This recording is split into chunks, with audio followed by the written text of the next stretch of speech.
Last time, I told you about the night my son raised his hand against me and screamed the words that tore my heart apart. You're not my mother anymore. I thought that moment would be the end of me, that nothing could hurt more than hearing those words from the child I gave my whole life to. But I was wrong. That moment was only the beginning. What followed tested me in ways I had never imagined, dragging me deeper into a darkness I didn't know a mother could endure. Please, listen closely, because the part of my story I share today is where the real nightmare began. After that night, the air in our home became heavy, poisoned. I walked through the rooms like a ghost, uncertain of my place. He no longer acknowledged me. Days would pass without a single word between us. I would leave food on the table, but the plates remained untouched. Sometimes he didn't come home at all.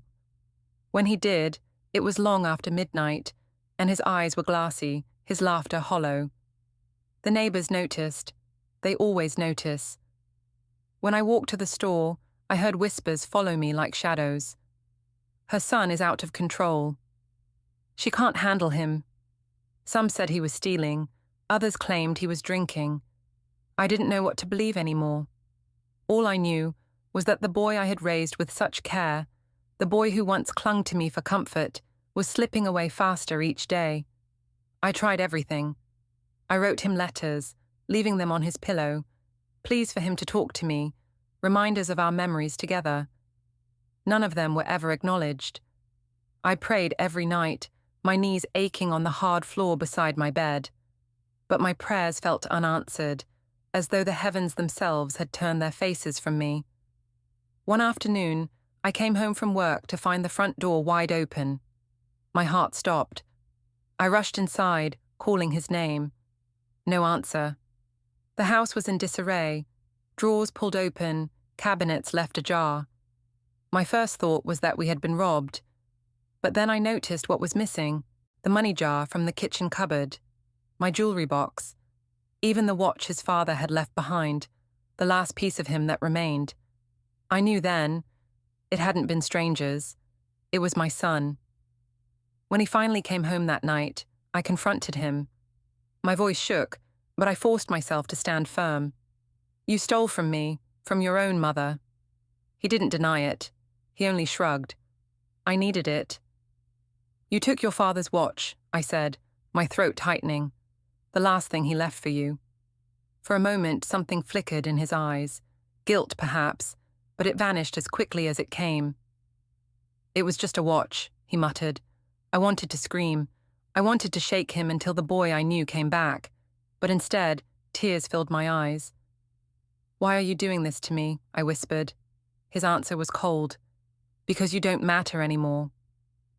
The words sliced deeper than any slap. I tried to reach out to the pastor again, but even he seemed hesitant now, his words softer, his eyes uncertain. People had begun to avoid me, and I knew why. No one wanted to be near the mother who had lost her child. At work, I overheard women gossiping, their voices sharp. It's her fault. She should have been stricter. Some mothers just don't know how to raise boys. Their judgment pressed down on me until I could barely breathe.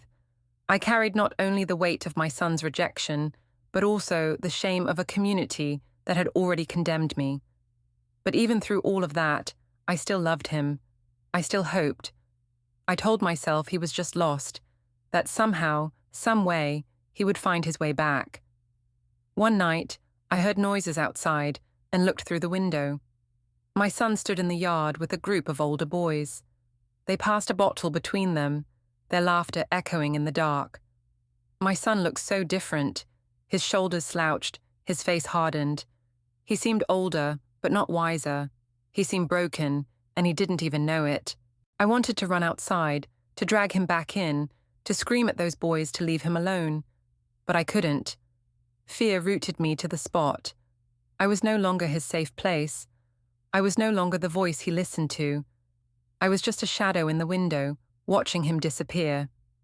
That night, I realized something terrible. I was no longer just his mother. I had become an obstacle in his life. And obstacles, he was learning to destroy. Still, I refused to give up. I refused to let the darkness swallow him whole. But the choices he made next would leave scars, not just on me, but on everyone around us. And if you think a mother's heart cannot be broken more than once, wait until you hear what came next. Because the cruelest wound was still waiting for me. The weeks that followed blurred into one long stretch of fear and exhaustion. Every day I wondered what version of my son would walk through the door, if he came home at all. Sometimes he arrived angry, sometimes cold and silent, and sometimes he didn't appear until the following morning, smelling of smoke and drink. Each time, I waited by the window, praying for his return, my heart pounding at every sound of footsteps outside. The money in the house disappeared more often. Small bills, coins, even groceries from the cupboard. At first, I told myself he must have been desperate, that maybe he needed the money for something important. But then I learned the truth. One of the women at the market whispered to me, her voice laced with pity, "I saw your boy by the liquor store with those other kids. They were buying bottles. Your money is paying for his drinking." I walked home that day with tears burning my eyes. It wasn't just the betrayal. It was the humiliation of knowing the whole town was watching, waiting for me to break. That evening, when he returned, I tried once more to speak with him. I stood in the doorway, my hands trembling.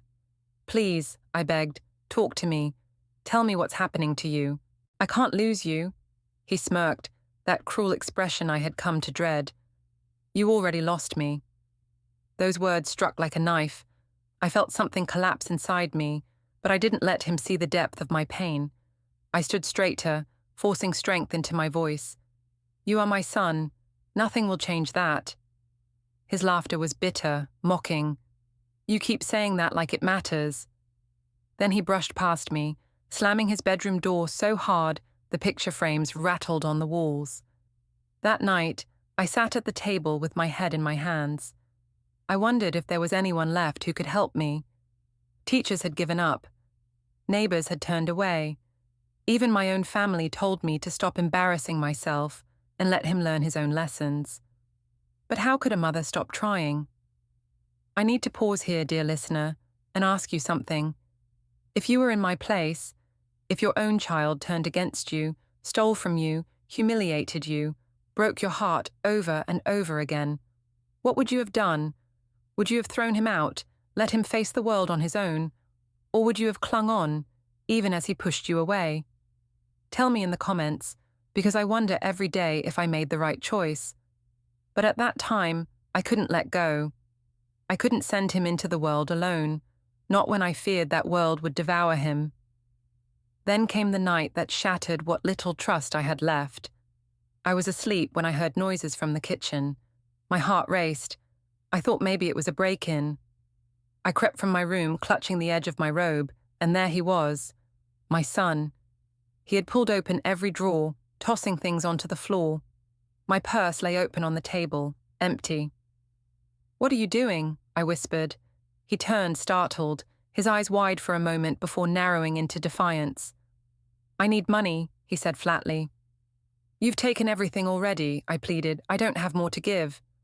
He stepped closer, his face twisted with anger. "Then find some. Borrow it. I don't care.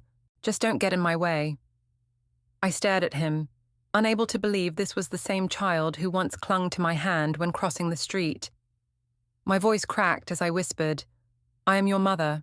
You can't treat me like this." His response was silence at first, a silence so heavy I could hardly breathe. Then he shoved past me, storming out into the night, leaving the door swinging open behind him. I stood there in the cold air seeping through the doorway, my whole body trembling. I wanted to chase after him, to drag him back, but my legs would not move. For the first time, I wondered if the boy I had raised was gone forever. The next morning, I found out where he had been.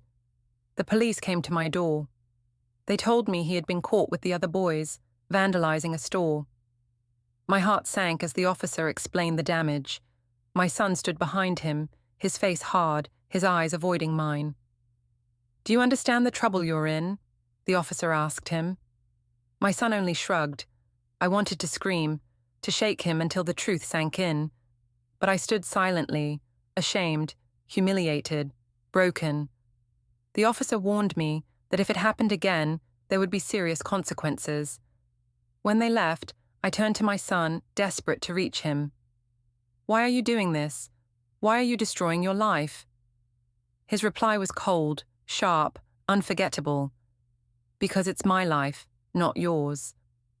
And with those words, I realized I wasn't just fighting for my son anymore.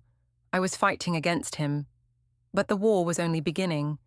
The night he first ran away is carved into my memory as clearly as a scar. It was a Friday evening, and the air outside was thick with the promise of rain. I had come home from work exhausted, my body aching, but I still cooked dinner. Roast chicken again, hoping the scent might soften him, remind him of birthdays past. I set the table, smoothed the cloth, lit a candle even. I wanted desperately for it to feel like a home again. But he didn't come. I waited as the hours passed. The food grew cold, the candle burned low, and still the chair across from me sat empty. At first, I told myself he was with friends and would return soon. By midnight, my hands were trembling. By 1 a.m, I knew something was wrong. I stepped outside, the night pressing down on me like a heavy cloak. The street was empty, only the flicker of a broken street lamp casting shadows on the cracked pavement. I wrapped my shawl tighter around me and began to walk. I searched the park where children used to play, now silent except for the rustle of leaves. I checked the back alleys, my steps crunching on broken glass. I asked strangers if they had seen him, but they only shook their heads, their eyes sliding away from me with pity or suspicion. The rain began to fall, cold drops soaking through my clothes. Still I walked, calling his name softly, afraid of waking the whole town, but desperate to find him. Every shadow seemed to hold his face. Every sound made my heart race. But each time, it was nothing. Hours passed like that, my body aching, my shoes soaked through, my voice hoarse from whispering his name.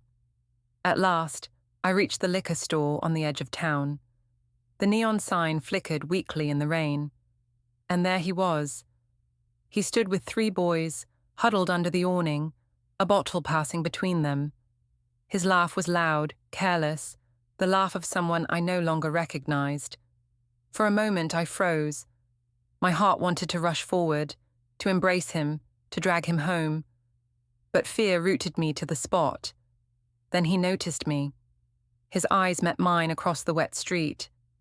For a brief second, I thought I saw something. Shame, maybe even regret. But it vanished instantly. His face hardened. He turned away deliberately, taking another swig from the bottle as if to prove a point. The boys laughed, nudging him, and my son joined them, never looking back at me again.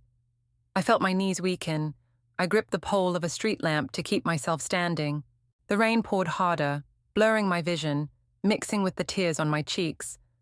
My son had seen me, and he had chosen to turn away. That cut deeper than any slap, deeper than any cruel word. I walked home in silence, my body heavy, my heart hollow. When I finally reached the house, dawn was breaking. I collapsed into a chair, soaked and shivering. The clock ticked loudly in the quiet room, each second stretching endlessly. Hours later, he came home. He walked past me without a word, without even meeting my eyes, his clothes damp, his steps unsteady. He shut himself in his room, and once again, I was left in the silence of a house that no longer felt like mine. That day, I realized I could not keep going like this. Something had to change. But I didn't know what to do. If I held on tighter, he pushed harder. If I gave him space, he disappeared. I was trapped in a cruel game I could never win. I went to the school again, begging for help. The teachers told me their patience had run out. "He doesn't listen," they said. "He skips, he fights, he disrupts. There's nothing more we can do." At work, I overheard whispers again. She should send him away. "Some boys are just rotten." My cheeks burned, but I stayed silent. What could I say? That my boy wasn't rotten, just lost, that he was still the child who once clung to my hand. No one would believe me anymore. That night, I prayed harder than I ever had. I knelt by my bed, tears streaming down my face, my voice breaking as I begged God to bring my son back to me.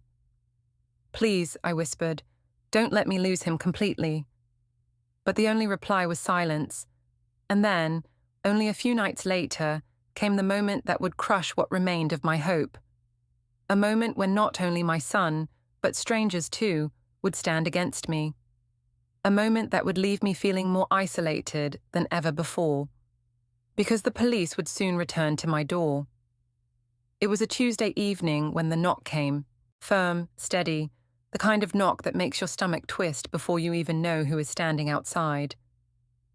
I wiped my hands on my apron and opened the door, and there they were, 2 police officers, their faces unreadable beneath their caps. "Ma'am," one said, his tone polite but heavy, "we need to speak with you about your son." My heart dropped into my stomach. I stepped aside, my hands trembling as I led them into the living room. My son appeared from the hallway, his expression flat, as though this was nothing new. "What's going on?" I whispered, my voice cracking.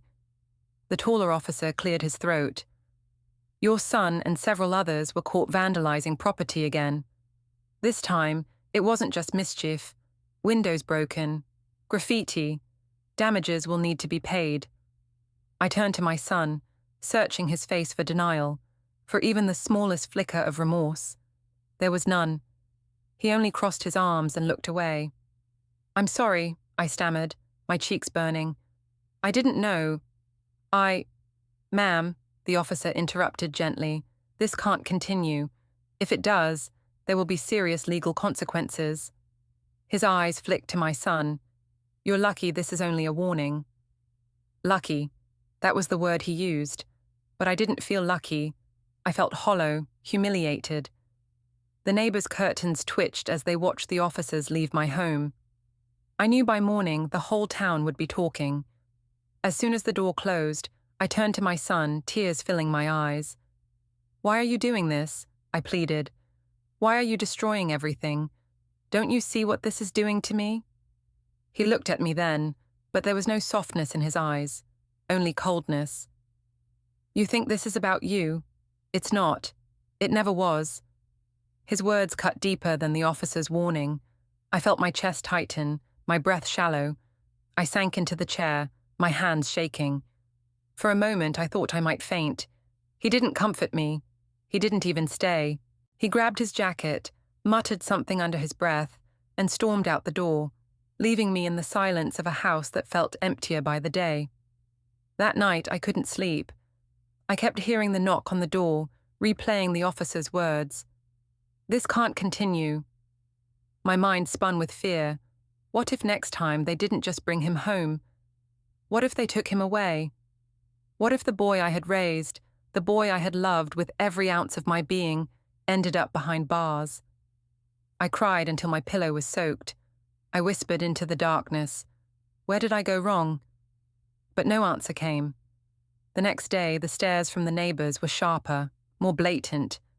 At the market, one woman muttered just loud enough for me to hear, "That boy is trouble. His poor mother can't control him." Another replied, "Poor mother? She made him that way." Their words burned like fire against my skin. I hurried home, clutching my groceries, trying not to break down in the street. But once I was inside, I collapsed to the floor, sobbing into my hands. When my son returned that evening, I tried once more. I begged him to listen, begged him to see the destruction he was causing. "Please," I whispered, "don't throw your life away.